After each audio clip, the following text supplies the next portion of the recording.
Hi there, welcome back to our little handmade home. My name is Tanya and today we are making some half square triangles. I've got 3 quick and easy methods to show you. Let's dive right in.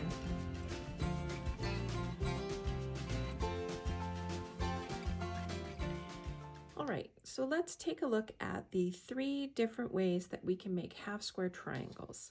I have some fabric already pre-cut, and what I'm making today is a 4-inch finished half square triangle. So to make 2 at a time, I have my 5-inch square.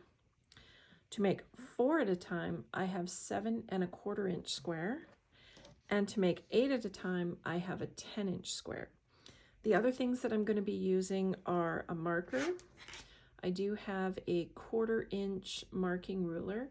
I highly recommend these actually if you do a lot of individual half square triangles. These are great because you don't have to worry about your 1/4 inch seam on each side of the mark. You can just sew along your marks.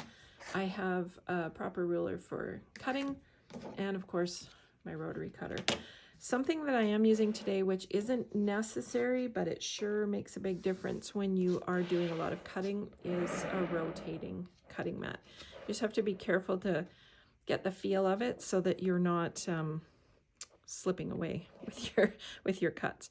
So the first method that we're going to look at is your basic. You're making 2 at a time. This is a 5-inch square, and we all know that we're going to sew one diagonal, or pardon me, we're going to mark a diagonal seam and then we're going to sew 2 seams on each side of that. As I said, this particular ruler is really great because I'd rather have a sewing guide than, I like to sew on top of my lines instead of alongside of them.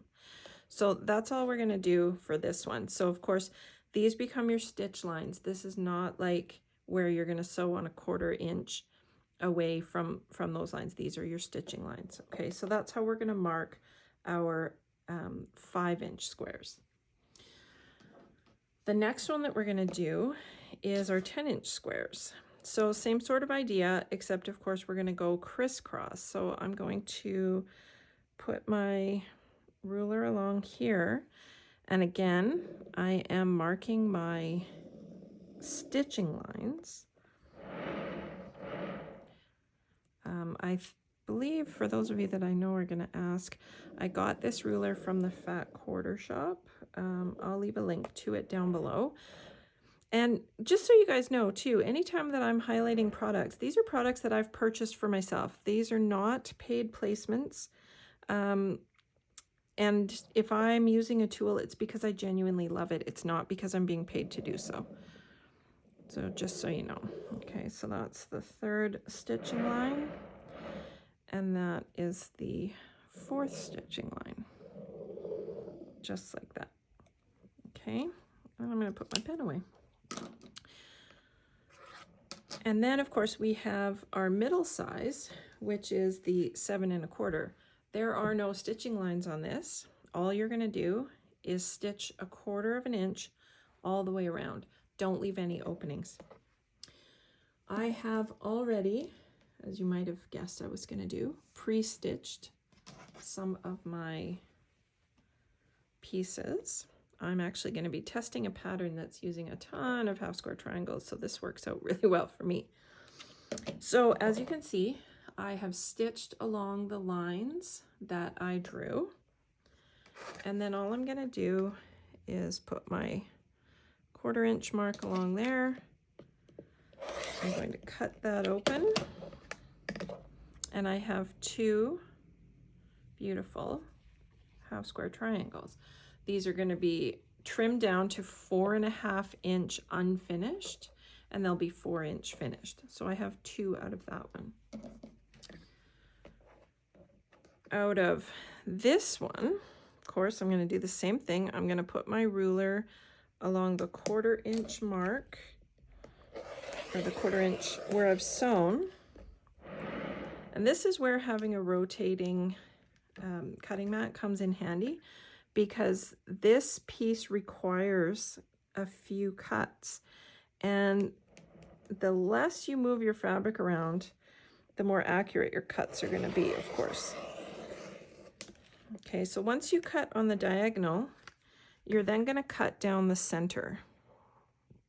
Okay, so line your measurements up there at the top, in the middle, along the bottom. Make sure you're cutting straight. You're going to cut like a plus sign. And then we're going to do it one more way, one more direction, I guess I should say. This time you can just line up along your center cut there. Make sure you're at the center point. And we're going to cut like that. And then we have, oops, missed a little seam at the end. Again, we have half square triangles. They'll be trimmed to 4.5 inches, finished at 4 inches. Now for the 4 at a time method. As you can see, I've sewn all around. Might be easier to see on this side, not really. I've sewn all the way across, right off the edges, and then done it again. And this one, we're just going to cut diagonally.